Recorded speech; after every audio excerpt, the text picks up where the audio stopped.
नमस्कार दोस्तों। उम्मीद करता हूँ आप लोग अच्छे होंगे।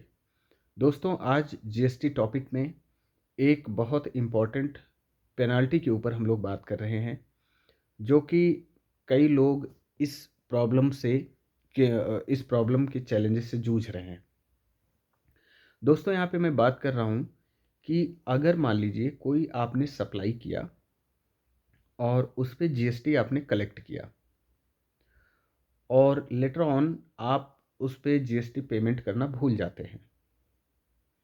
फिर बाद में आप खुद ही स्क्रूटनी करते हैं और आपको ये मिलता है कि हमें कुछ सेल्फ असेसमेंट टैक्स जमा करना था जो हम भूल गए हैं, और डिपार्टमेंट की तरफ से बिना किसी सो कॉज नोटिस के इशू होने से पहले आपने उस टैक्स को खुद से स्वतः जमा कर दिया, इंटरेस्ट के साथ आपने जमा कर दिया।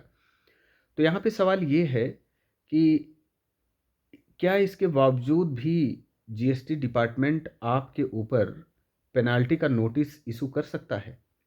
तो दोस्तों, इसी पे हम बात करेंगे और आइए जानते हैं कि इसमें क्या ग्लिच और क्या कैच है जिसे हमें समझने की ज़रूरत है, ताकि हम इस पेनाल्टी से बच सकें।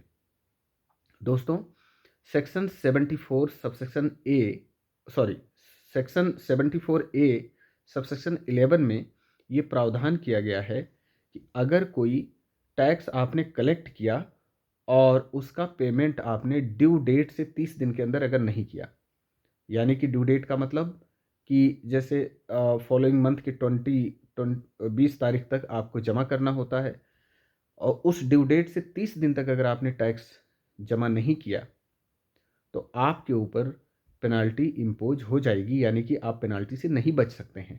अब सवाल ये है कि यहाँ पे पेनाल्टी कितनी लगेगी?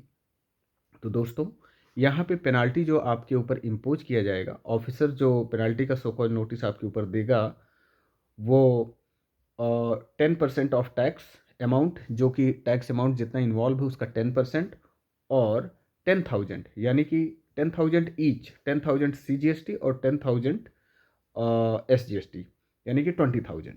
तो 10% ऑफ टैक्स और 20,000 विच एवर इज हाइयर, इन दोनों में से जो ज़्यादा होगा वो आपको पेनाल्टी के रूप में जमा करना पड़ेगा। बाद में आपका कंटेंशन ये ज़रूर होगा कि हमने तो टैक्स का पेमेंट इंटरेस्ट के साथ कर दिया है डिपार्टमेंट के सो कॉल्ड नोटिस इशू होने से पहले, तब भी आप इस पेनाल्टी से नहीं बच सकते हैं। तो इसलिए कोशिश करिए कि जो भी टैक्स आप किसी पर्टिकुलर मंथ में आप कलेक्ट करें, पर्टिकुलर टैक्स पीरियड में आप कलेक्ट करें, उसका पेमेंट आप जो है within 30 days from the due date आप उसका पेमेंट कर दें। तब आप जाके सेक्शन 74A सब सेक्शन 11 की पेनाल्टी से आप बच सकते हैं। Thank you so much.